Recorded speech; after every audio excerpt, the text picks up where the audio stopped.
Welcome back. It's Talking Pints. I'm not in the GBNews tavern. I'm here in Westminster with this amazing view behind me, and I'm joined by TV star, all-round celebrity, and somebody who's seen a few ups and downs in life. I'm joined by Danniella Westbrook. Danniella, cheers. Welcome to the programme. Thank you. I've got a cup of tea, me, so yeah. That's fine. We don't force people to drink. But the idea is that it's like relaxed, having a conversation over a cup of tea or a pint, as people do.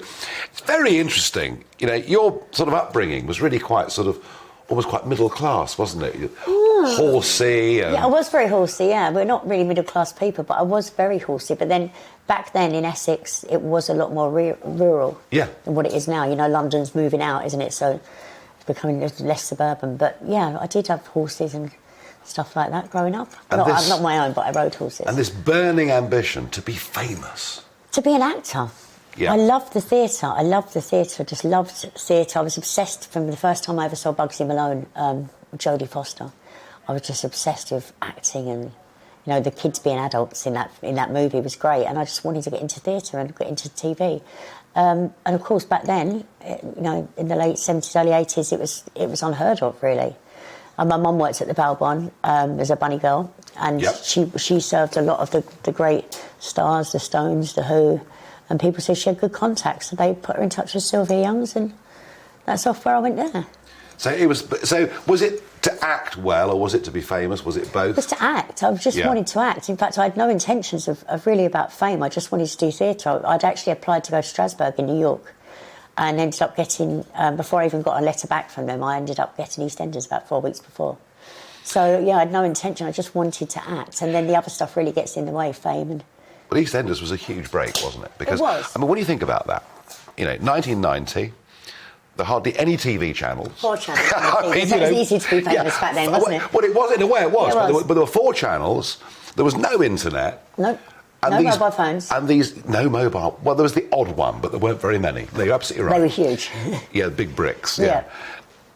So it was a massive break, wasn't it? It was huge. It was huge pressure, and you know, and it was. And we only went out twice a week in an omnibus on a Sunday. So we used to get rehearsal days and tech runs and producers runs, and now there's none of that. Everything's so fast paced in TV, as you well know nowadays. Oh no, I mean, people in soaps. I mean, it was. Oh, but if you can work on a soap, you can work anywhere, because you have to. It's like doing live. It's, you know, you really do learn on your feet. It's very fast paced. No, it was a fantastic break for you.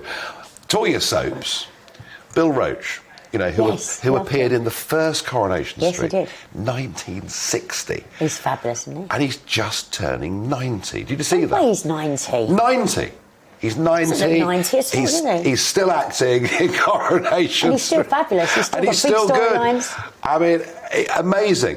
I guess the soaps are not quite as important as they were. And I know you sort of came in and you went out of EastEnders, you know, several times, and some very dramatic parts and roles that you played on EastEnders, but it kind of, that fame that you had allowed you, when you were away from EastEnders, to do modelling on a scale. I did lots of different things. I think now you have to be able to do everything, reality TV and everything, to keep up and keep current. But, you know, you say soaps aren't as important as they are. They're a big part of people's everyday lives.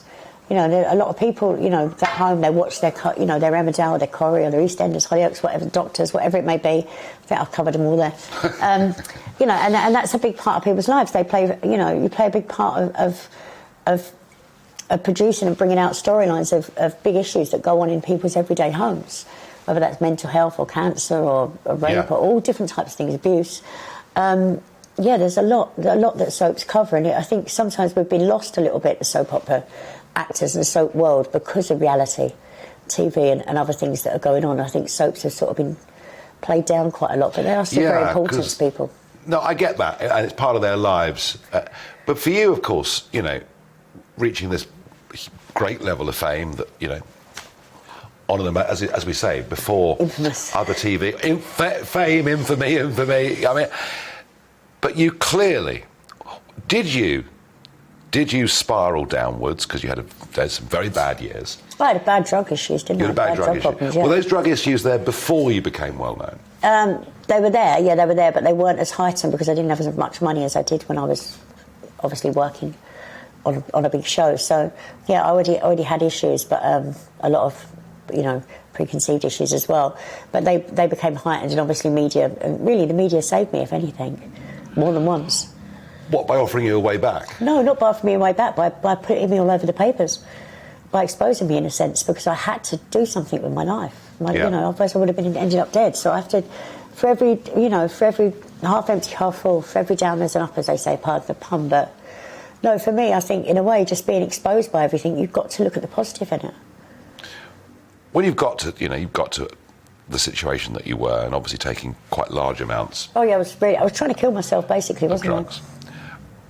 What in the end turns it round? Because only I can turn it around. I've had people on. I had a lady on this show whose son died of drug addiction. She's now trying to set up a charity and help families who just can't comprehend, of course, how their son or daughter's got there. How in the end did my children couldn't comprehend it. My parents, my mother, it nearly killed my mum. Oh God, the distress it put her under, and worrying every night she was going to get a call that I'd be dead somewhere, or didn't speak to me for 3 years. I just went off crazy, you know.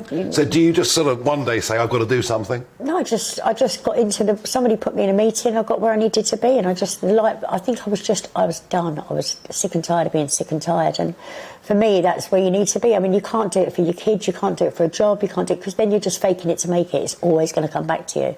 If you don't work a 12-step program in your life and you don't put your recovery first, you're not going to stay well, but you can't fake that.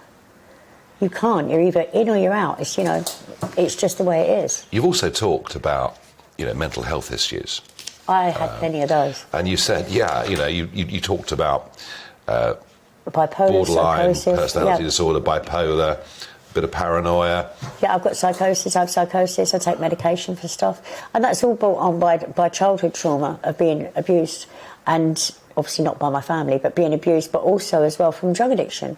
So psychosis, cocaine gives you psychosis. It's a common fact, and that doesn't leave you.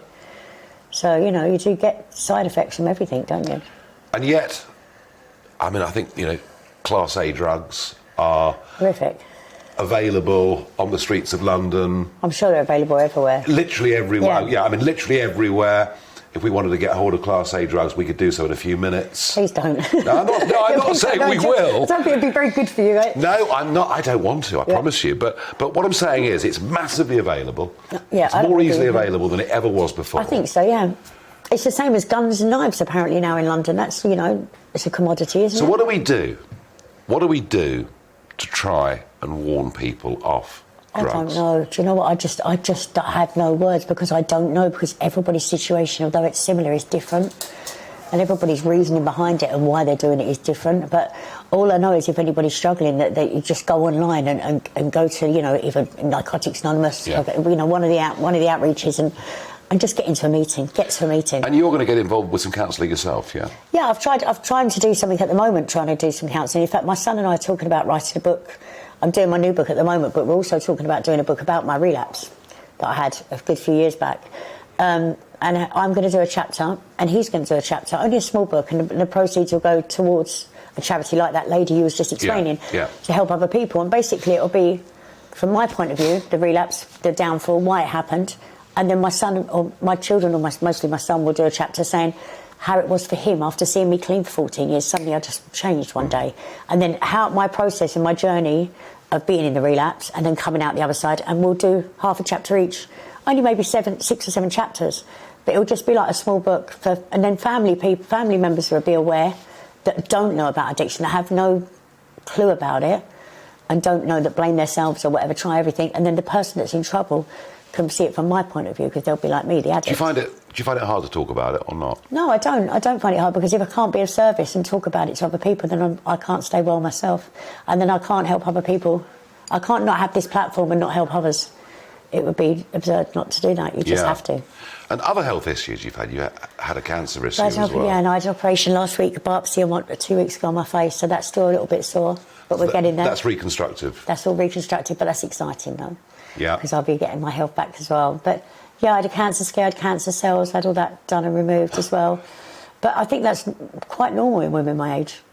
I'm nearly 50, I'm 48.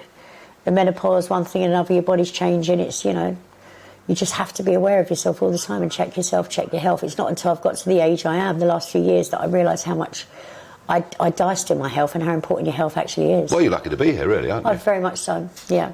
I mean, these were levels of abuse that were pretty horrendous. Yeah, shockingly horrendous, You said that you take medication for psychosis I do, and things that you've suffered. Do you generally feel happier in life now? Do you know what I really do? I've got quite a bit of an old hippie in my old age. I've learned to do a lot of yoga, I do a lot of meditation. I've just looked at different routes. I eat well, I do, surround myself with very few people. Although I know a lot of people, I surround myself with few people. And I learnt the power of the word no, which was nice. So I don't say yes to going to every event or doing everything, or if I don't fancy doing something, I just politely say no. And what about that big ambition that you had as a young girl, that you wanted to be an actor?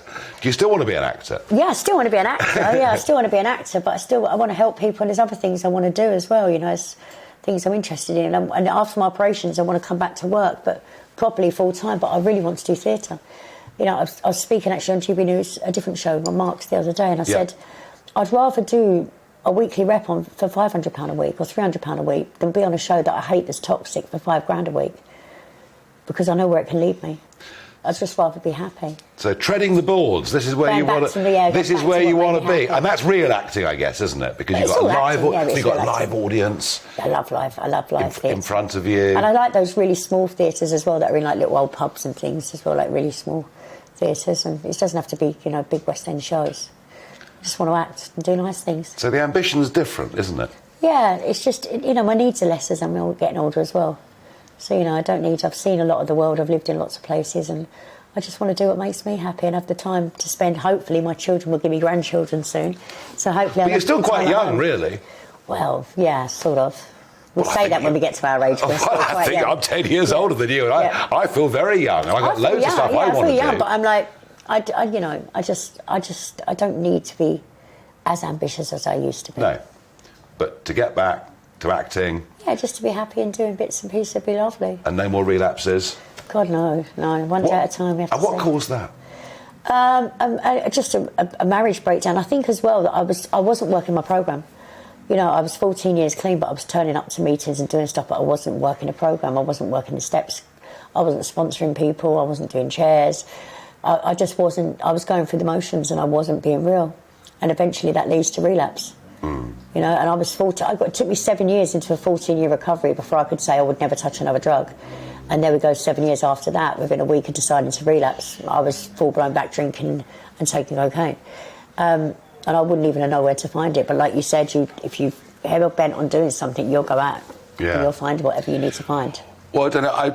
I really wish you well, and I hope that you can. I hope that you can, use your bad experiences to warn other people, young people in particular, that it's not a great route to go down. But somehow it still seems very attractive to them, doesn't it? It does, and the worst thing of it is we have no help in this country either for rehabilitation centres and things. So my dream would be actually to pair up with somebody and get some free rehabs going somewhere and get people in and seen a lot faster and, at least some help. You go and do that, please. And thank you for joining me on Talking Pints. Thank you for having me. Cheers. Very good. Cheers.